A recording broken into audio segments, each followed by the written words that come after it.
alang sa lumba sa kinabuhi.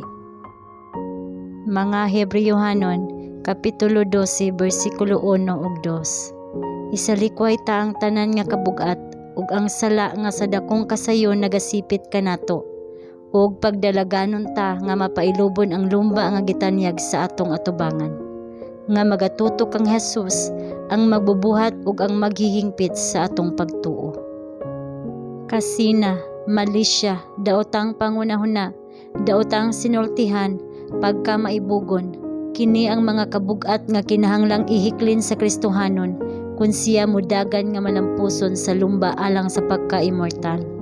Ang matag batasan ug buhat nga motultol ngadto sa sala ug magdala og kaulawan kang Kristo, kinahanglang isalikway bisan unsa pa ang sakripisyo.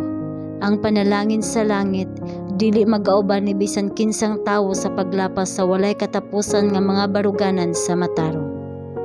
Ang mga kakompetensya sa karaang mga dula, human sila makatugyan sa pagdumili sa kaugalingon ug sa istrikto nga pagdisiplina, dili pa gani makasiguro sa kadaugan. Bisan unsa pa ka mahinamon ug kainit sa mga magdadagan nga maningkamot, ang premyo mahatag sa usa lamang. Usara ka kamot ang makakupot sa gikaibgan nga garland. Ang uban tingali maningkamot pag-ayo sa pag-angkon sa ganti, apan samtang ilang gituy-od ang ilang kamot aron sa pagsiguro niini, ang lain sa usa ka kalit sa ilang atubangan mahimong mugunit sa gikaibgan nga bahandi. Dili ingon ni ana ang kahimtang sa Kristohanong pakigubat. Walay usa nga motuman sa mga kondisyon ang mahigawad sa pagtapos sa lumba. Walay usa nga matinguhaon ug malahotayon nga mapakya sa kalampusan. Ang lumba dili alang sa matulin, ni ang gubat alang sa kusgan. Ang labing huyang nga balaan, ingon man ang labing kusgan, mahimong magsulob sa korona sa immortal nga himaya.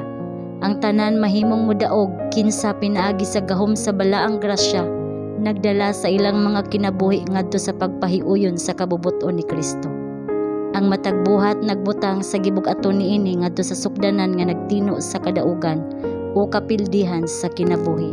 Ug ang ganti nga gihatag ngadto sa mga nakadaog mahimong katimbang sa kusog ug kakugi nga ilang gipaningkamutan. Nahibaluan ni Pablo nga ang iyang pagpakig-away batok sa kalautan dili matapos samtang nagadugay pa ang kinabuhi. Kanunay niyang naamguhan ang panginahanglan sa pagbutang ug higpit nga pagbantay sa iyang kaugalingon aron ang yutan-on nga mga tinguha dili makabuntog sa espirituhanong kasibot. Uban sa tanan niyang gahom, siya nagpadayon sa pagpaningkamot batok sa natural nga mga hilig. Kanunay niyang gitipigan sa iyang atubangan ang mithi nga pagakabuton ug kini nga mithi iyang gipaningkamutan nga makabot pinaagi sa kinabubuton nga pagsunod sa balaod sa Dios. Ang iyang mga pulong, ang iyang mga binuhatan, ang iyang mga pagbati, tanan nadala ubos sa pagdumala sa Espiritu sa Dios.